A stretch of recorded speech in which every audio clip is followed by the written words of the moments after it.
Odio a las mujeres. Me ignoraron y humillaron toda mi vida. Este es el motivo por el cual un hombre de 34 años apuñaló a una mujer que no conocía en un baño de Gangnam en 2016. Este caso tuvo un gran impacto en Corea del Sur. ¿Cómo una persona podría cometer un crimen tan espantoso, impulsado por su odio a las mujeres? Kim, quien se ocultó en un baño unisex de un edificio de karaoke de Gangnam, apuñaló 4 veces a una mujer que había entrado. Le quitó la vida. Fue ella, una joven de 23 años, pero podría haber sido cualquier otra mujer. En este video vamos a hablar también sobre la respuesta de la sociedad coreana y qué sucede hoy en día con el movimiento feminista vinculado a este asesinato en Gangnam.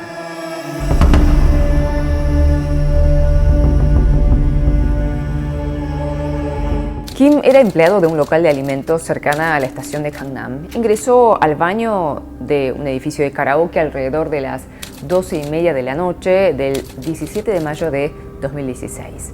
Aproximadamente media hora después, una mujer era sorprendida mortalmente por Kim. La apuñaló en el pecho con un cuchillo de cocina. Un dato no menor y que todos han señalado es que antes de que entrara la mujer al baño, habían ingresado 6 hombres y ninguno de ellos fue atacado por Kim.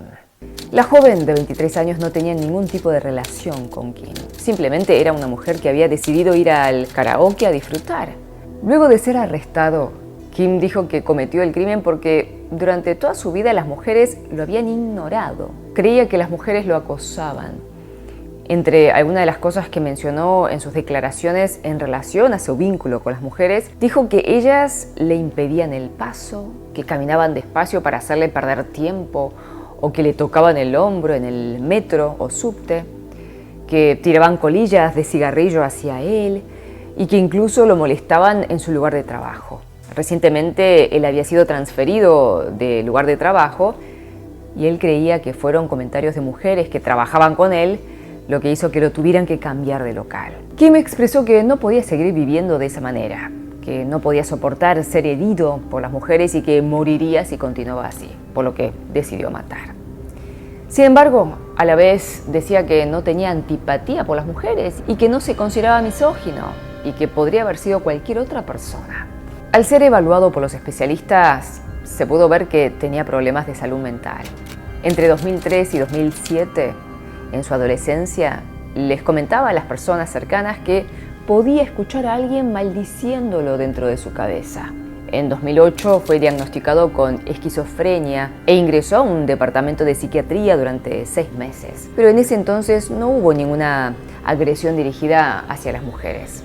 En los siguientes años fue hospitalizado 4 veces y cuando fue dado de alta en 2016, los médicos le habían advertido que sí o sí tenía que tomar la medicación. Pero fue en ese momento cuando se alejó de la casa y dejó de tomar su medicación.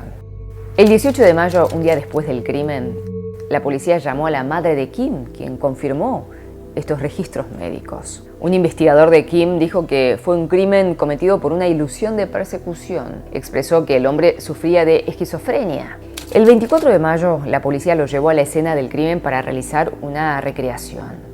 Ahí habló con los periodistas y dijo que se encontraba más tranquilo, que no había tenido resentimiento ni ningún tipo de sentimiento hacia la víctima, que le pedía disculpas a la familia y que se sentía arrepentido y avergonzado. Evitó todas las preguntas relacionadas hacia el motivo de por qué había elegido específicamente una mujer. Y este crimen afectó a la comunidad. Una joven dijo que solía ir con frecuencia a ese lugar y que le asustó que ocurriera algo así en un lugar tan concurrido.